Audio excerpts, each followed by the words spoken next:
yatıp erdim gamda geldi erinler, turgun hayerinden oyun değiller.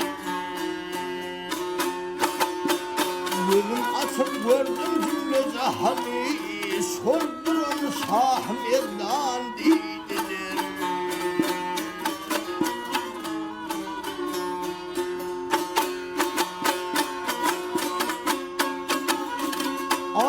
Erinler cem olup bağdır ettiler, münafıklar turup heder ettiler.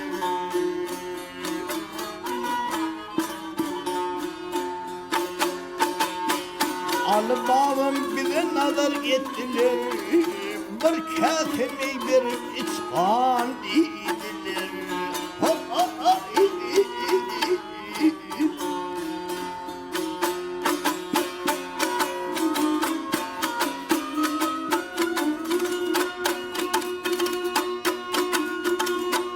Alha ay oyunu kafattan açtım gözümü, yerinde payını sürdüm yüzümü.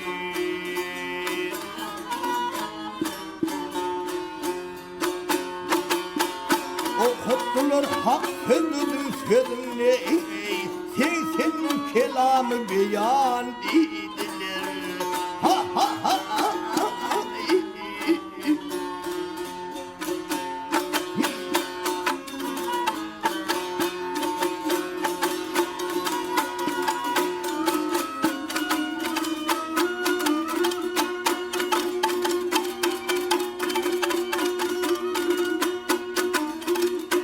Alha ay erinler cem olup bundan göçtüler, Sırat köprüsünden bir geçtiler.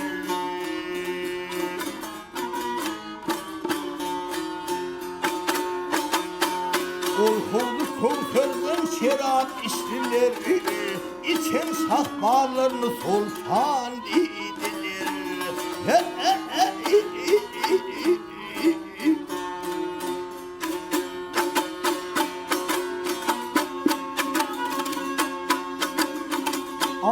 Maltımın sözüm şırtille, umidim kök durur soldurun yollar.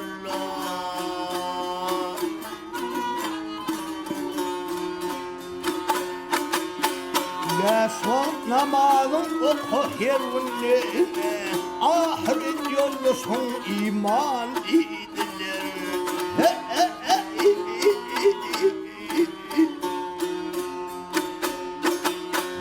Beş vakit namazın oku her günle, ahiret yollusun iman dediler.